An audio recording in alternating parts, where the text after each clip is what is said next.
Welcome back. This is another episode of Pages Promotions Virtual Book Festival Autumn 2020. And this is a production of Indie Reads TV, and we find our home on CNM TV in Troy, Michigan, again with our regular ongoing program, Indie Reads TV. Today, we are going to talk again with Michael Asselin. As you recall, he's a debut author. And he has a new book out this year, and so we got to hear a little bit of reading of it earlier, and today we get to pick his brain about his process and his characters and his story and all that fun stuff. Michael, welcome. Thanks again for coming. I appreciate it. Yeah, thanks for having me. Sure. As is usually our format for the second interviews of our October Book Festival, I'm going to start out with a question, and then everybody feel free to turn your microphones on. You can actually turn them on now if you like, and feel free to ask questions or offer comments as we go along.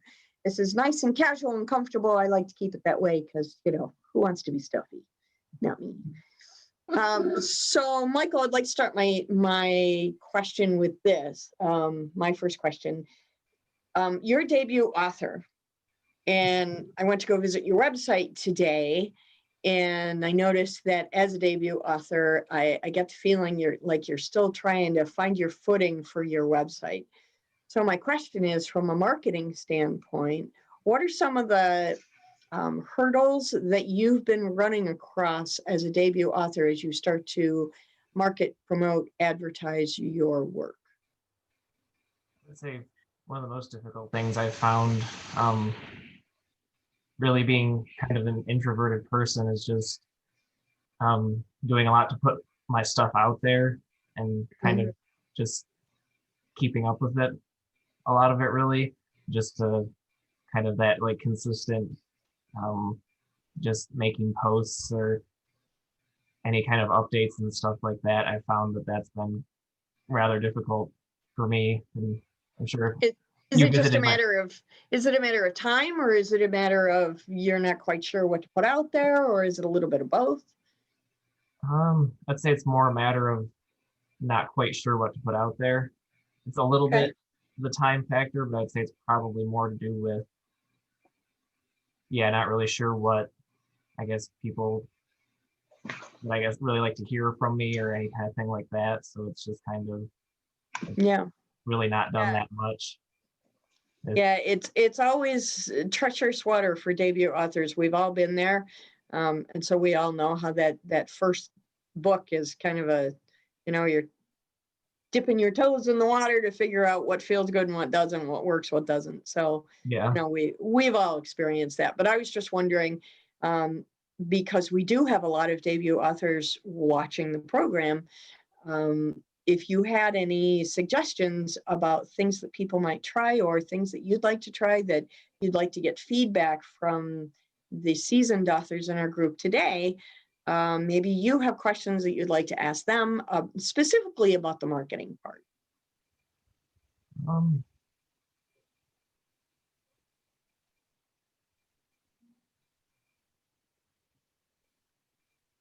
don't know, really. I guess there's probably a few, but so let me ask you this: were you able to publish before COVID, or did you publish after COVID hit? Yeah, I published before COVID. Before COVID, okay. Like December of 2019. So okay, so were you able to go to any in-person festivals or reach out that way? I did one in-person signing. How did you find that? Give us a kind of a rundown of what that experience was like for you as a first-time author. Well, I found it was at R&B Used Books in Grand Blanc. Oh yeah, we like Beth Dumity. She's wonderful. Yeah, she was really helpful with that, and I had actually been part of that was kind of a short-lived writers group that had been there.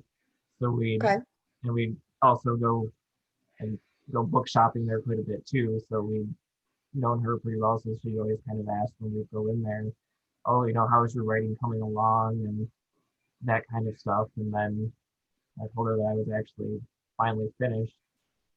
she said, okay, yeah, when do you want to set up a signing and we can get that going? And luckily we got it like towards the end of January, so it was just before everything got all crazy and Right. stuff with the COVID. But Yeah, Beth is a great friend to indie authors. She's one of the sponsors of our book festival this month. She's fabulous. At this time, I'm going to open the microphones to everybody. Turn on your microphones if you'd like. And if you have questions for Michael, if you remember his reading, you have questions about his story, his characters, this is the time to ask. Who'd like to go first? Go, Kate. Do you have any rituals or habits or anything like that before you sit down to write? Do you have music in the background? Do you lock the door so nobody can bug you? What puts you in that mind and ability to really just sit there and just bang out some quality writing? not too much beforehand, I guess. It's usually just while I'm actually like when I actually sit down, I do listen to music, put on noise canceling headphones, and that way it kind of blocks everything else out. And yeah, I would say that's probably about the only real ritual I guess I have. Because other than that, I just kind of just sit down, I guess. And So what's on your playlist? I listen to Black Mill. Okay. I Yeah, am not familiar. What genre of music is that? they call it chill step. Okay. It's Yes, like electronic kind of, and then also kind of a little bit of like instrumental stuff and okay. like soothing kind of music, I guess. And Okay. Does anyone else have questions for Michael? Deborah, go ahead. How did you get the idea for Red Morning Child? Like I don't know, what inspired that or what made you decide to write that specifically? I'm not entirely sure for like the entire story, but I know like I had gotten the idea for the creatures for it that actually came from going kayaking. Huh. And I Okay, almost, wait a second. You got to step back there. Yeah, explain to me explain the that. connection of kayaking and explain that. How I did mean, that I get happen? ideas in weird places too, but I want to know how that connects. well, actually, we were kayaking one time, and I just heard this really strange noise, like something running through the water, and it was like kind of a swampy area, and then I almost got ran over by a deer in a kayak. So it just kind of gave me an idea of like other creepy creatures or something creepier that could be in the water or something that could be running after you, kind of like that. So that's at least where that came from. And then the rest of the idea, not exactly sure. It was just kind of something I built off of like the creepy creatures chasing her, and then just kind of figuring out from there, I guess, really a reason why they would be doing it, and then just kind of built more like a mythology kind of around it. And then that was how I came up with some of the other characters and why they were there, and also kind of hunting the creatures and that kind of stuff. Okay. Cool. That's interesting. See, and that's the type of stuff I like to know. Like as I'm reading a book, it's like, oh, how'd they get this idea? And see, then I'll be picturing, you and your kayak with the sea river creatures. Being stalked by deer. Yeah, that is just weird. That's a story all its own. Yeah, absolutely. Does anyone else have questions for Michael? I do. Go ahead, Emma. Yeah, Michael, why did you pick the fantasy genre? How did that come about? What draws you to that type of literature, fantasy? It's a genre I've always read a lot of, and then I always just liked, I don't know, kind of being able to make up my own my own stuff basically, and I'm kind of not constrained by whatever this world is or whatever it's. I can make up my own places, locations, or monsters, and it's, you know, kind of liberating, I guess, to me to be able to just make up that kind of stuff and create those places and creatures and people and not really have to be tied down, I guess, as much in the real world. Yeah, it gives you a lot more freedom with creation of characters and elements. Mm-hmm. Absolutely. See, and that's weird for me, just because like I don't have that ability to just create new worlds and make them seem realistic, at least not enough to draw people in. And it's like I almost find comfort from the restrictions and constrictions of real life. So I mean, yeah, I'm always in awe of authors who can, yeah, just create something out of nothing. I think that's awesome. World building is an arduous task. Yeah. I definitely get that. Does anyone else have questions for Michael? Go ahead, Kate. All right, so hypothetical question. You have won a grant for a certain sum of money. Ooh. You can pick one thing in your author business, your author self, to spend it on. What and the dollar amount is commensurate to whatever it is that you want. So what would you spend it on and why? Nice. Thank you for that. Okay, go, Michael. No pressure. Yeah. Oh. Thought this was going to be a laid back afternoon.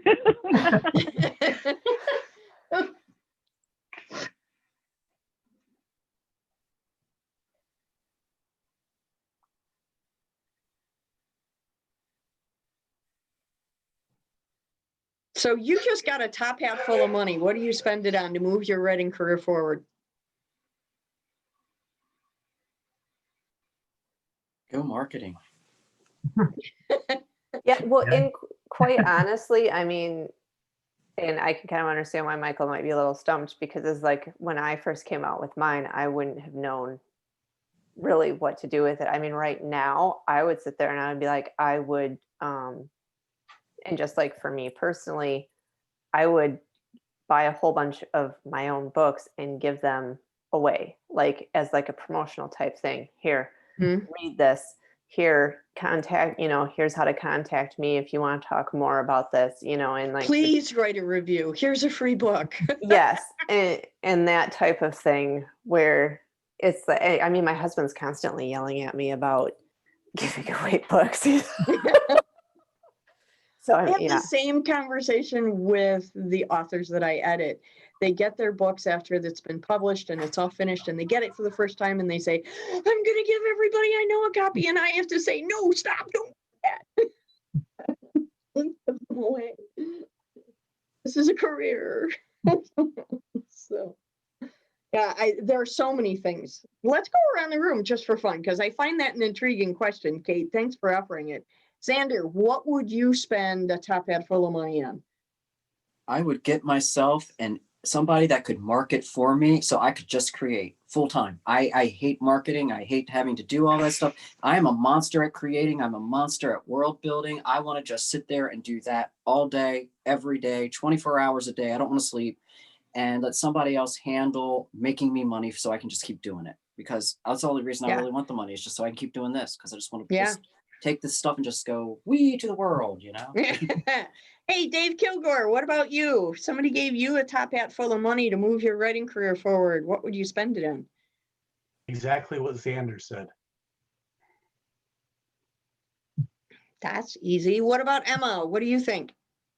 Yes, marketing and publicity, definitely. Yeah, that seems to be the hardest thing that we have to do as authors. I'd also buy, you know, that lonely writer's garret that lives above the cheese shop in Paris, and then I would want to be able to buy cheese and wine on an unlimited basis and just write. So, yeah, the writer's garret would definitely be on my list of stuff to do. I don't know, Cindy and Megan, if you are writers. If you are, feel free to answer the question.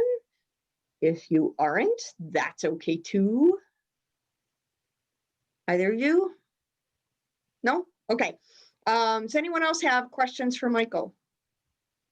What's your next book? Good question.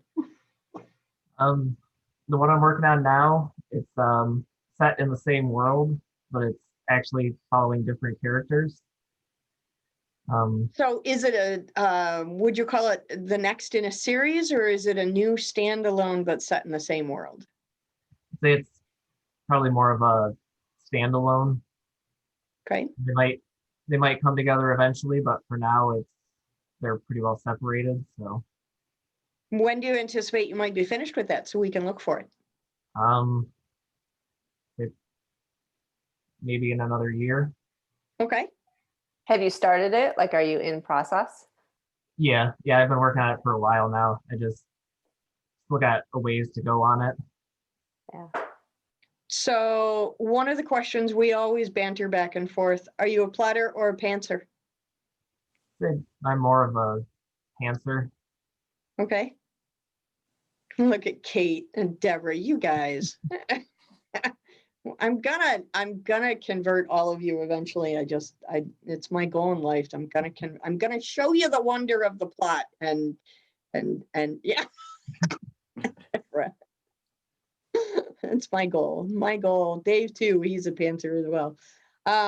Okay, so I'm going to open this up specifically for Megan and Cindy and Diana, because you guys are not writers. You're the readers representative here today. So what questions do you have from a reader perspective for an author? And Michael will do his best to answer them. Anybody? I can't imagine you guys read books and you don't have questions. Come on, don't leave me hanging. Cindy, Megan, Diana? Nobody? I just like Holy to moly. listen to all of you. Oh, we appreciate that, because we also know you read us all too, which is pretty I awesome. do. It's If pretty I awesome. had a content full of money, I'd just buy all your books. Well, we'd appreciate that. Cindy, what about you? Well, I was kind of hoping that he would have a series going off of the last character, main character in the book. But it sounds like he might come back around to that. So that will just, I'm looking forward to seeing how the next book's going. And hopefully maybe at the end, he'll draw the character back in so we can read another book with the character from the first one. What do you think, Michael? Is that on the prospectus list? Might you write another character with the main character of this one? Write a novel with the main character of this one? Yeah, I think so. That's something that'll happen eventually. What is it particularly, Cindy, that you liked about that main character? Well, I liked that she was a woman and she was strong and she could take care of herself.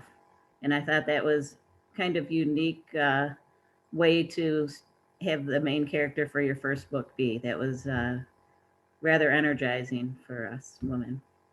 Awesome. Michael, since we brought that up, how did you find writing a strong female character from a male point of view?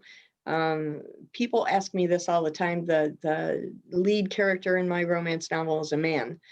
And they say, how do you do that? You're not a man. How do you know how to write that? So what were some of the things that you took into consideration when you started crafting that strong female lead? Well,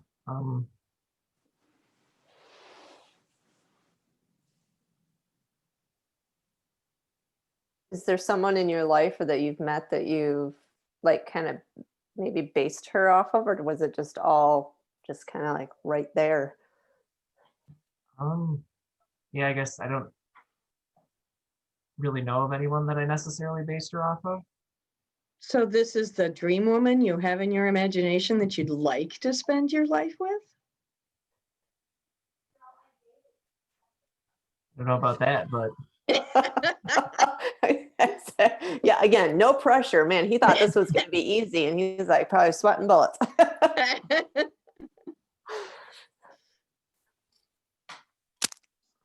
I know sometimes it's in my writing. I mean, sometimes the character is just there. I can't really pinpoint what made me write him a certain way, so I kind of get that. Yeah. For me, sometimes it comes out of an investigation of what I don't like in life. And so I kind of pursue a character that has some attributes that I'm opposed to, so that I get to investigate that a little further and kind of play with how that works in different scenes. Anybody else? Do you Kate, I'm have sure a? you.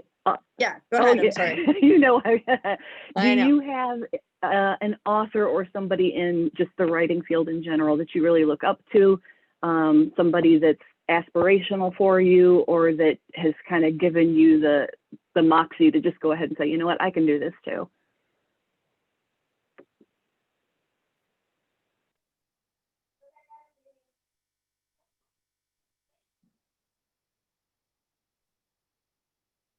No favorite authors, no inspirational people who move your writing forward?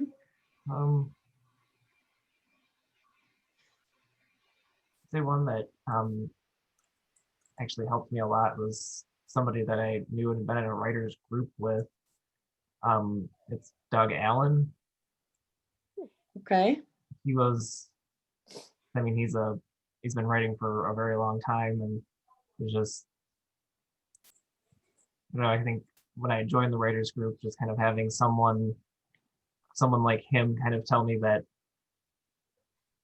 he liked my writing and thought that it was good writing, that really helped me to, I guess, keep going and kind of keep pushing through the doubt and all of that stuff. And that somebody, at least that was close to me, that really helped me, I think, out a lot, just because of his experience with writing. And Sure.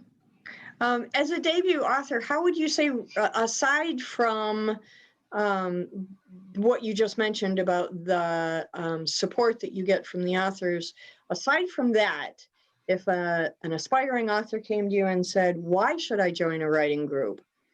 What would you tell them to let them know that writing groups are a good idea? well, like you said, yeah, the support that's a big one, just having that group of people there. And then just also getting that feedback and being able to bounce your ideas off of like-minded people, and then getting to hear how they're doing and hear their works, and also knowing that you're having an influence on what they're doing too. And it's a mutually beneficial relationship, and that you're kind of all in it together for the most part. You're all just Absolutely. trying to do the same thing. So it really just makes it so that, you're not alone out there, I guess. Yeah, you're not the only one hearing voices in your head. It's nice to know that there are other slightly crazy people out there. Yeah. So when you were growing up, were you an avid reader? What was your favorite children's book when you were growing up?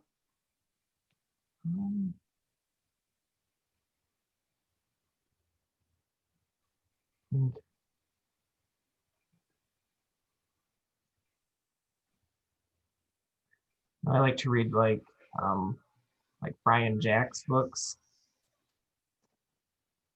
Well, those aren't necessarily children's books, kind of, but Is there one from your childhood that sticks out when you were little? Something that you remember that you would recommend parents get for their kids?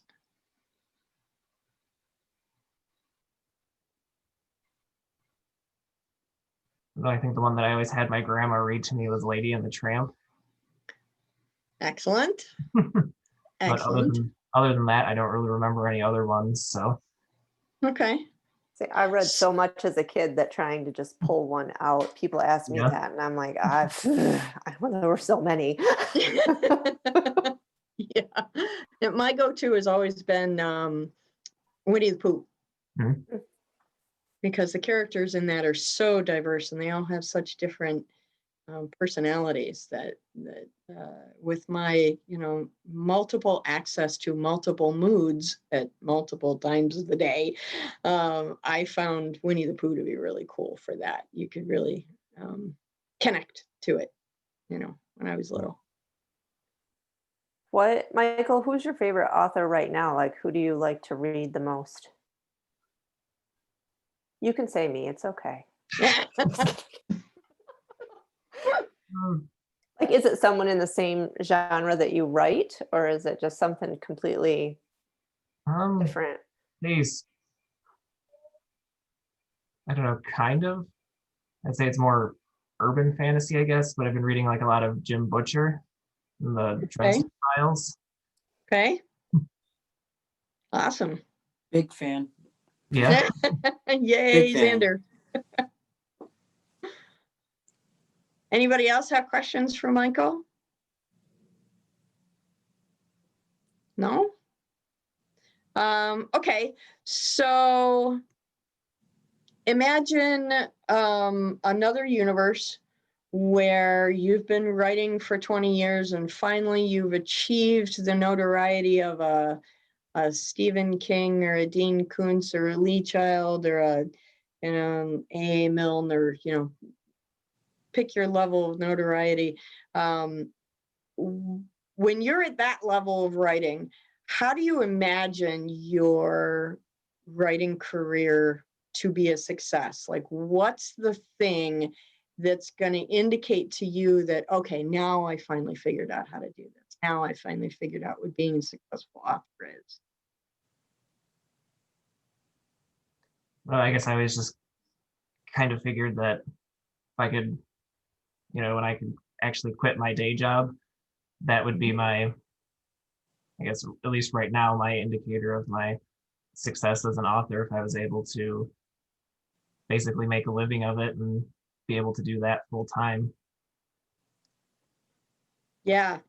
Yeah, I think that's probably all of our secret wishes, is to ditch the day job and somebody give us those health benefits. So all we have to do is worry about writing.